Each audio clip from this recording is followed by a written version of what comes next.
This is going to sound crazy. I have 2 recent live streams on this. MSG, monosodium glutamate. Right. Which really should just be called sodium glutamate. Glutamate is one of the most abundant amino acids in your body.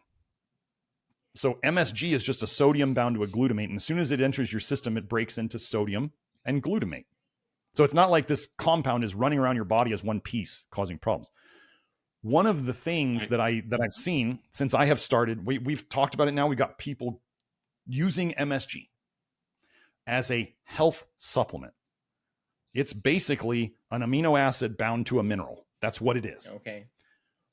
We've got people seeing all sorts of improvements in their health. And in America, we're very like, MSG is horrible. It's very bad. You shouldn't eat it. Right. And here we are having people try it out. And lots of people, especially women with their menstrual cycles and other stuff, are like, oh my gosh, this is amazing. Maybe you guys have heard recently where the women are talking about eat a steak on the first day of your menstrual period. What does a steak have a lot of in it? It's got a lot of protein. It's got a lot of glutamate. So they start having purposely more glutamate in their diet, and then they see this improvement. So we can actually just use it.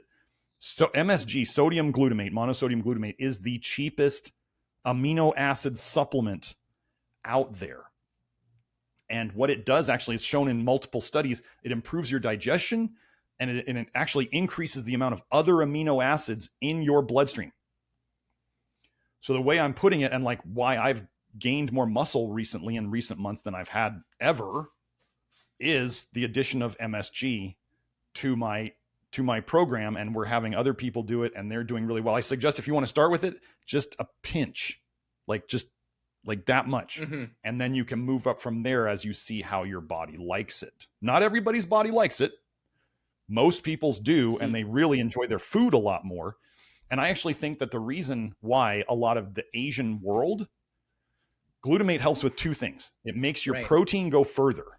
So the other protein that you eat, it makes it go further.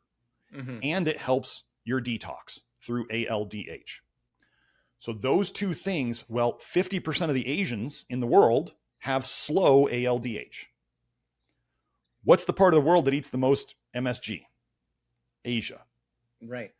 And then also, when we think of low protein diets, right? Asian diets often come up in our head, right? There's not a lot of protein in an Asian diet.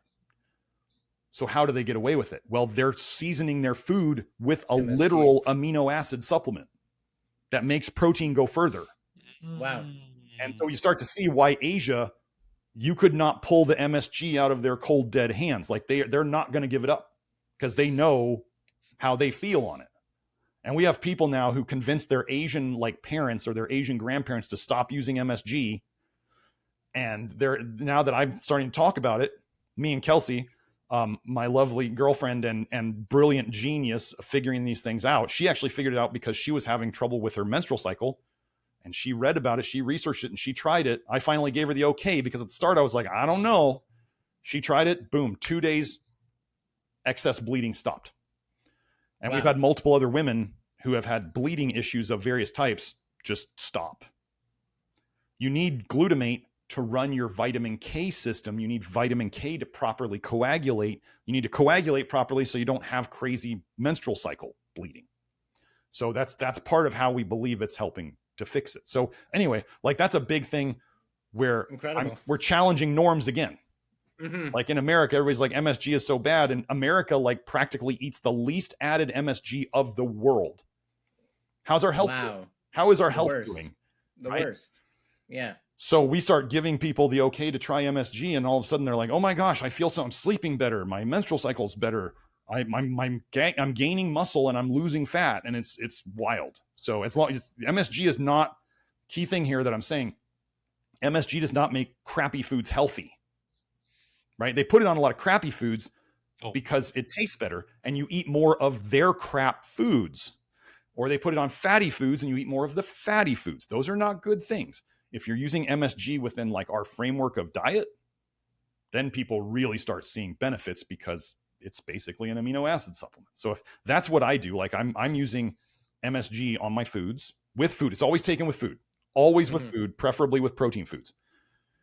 But I'm using that. And then I just get, I have some muscle meat at each meal, and then I'm actually gaining muscle over time.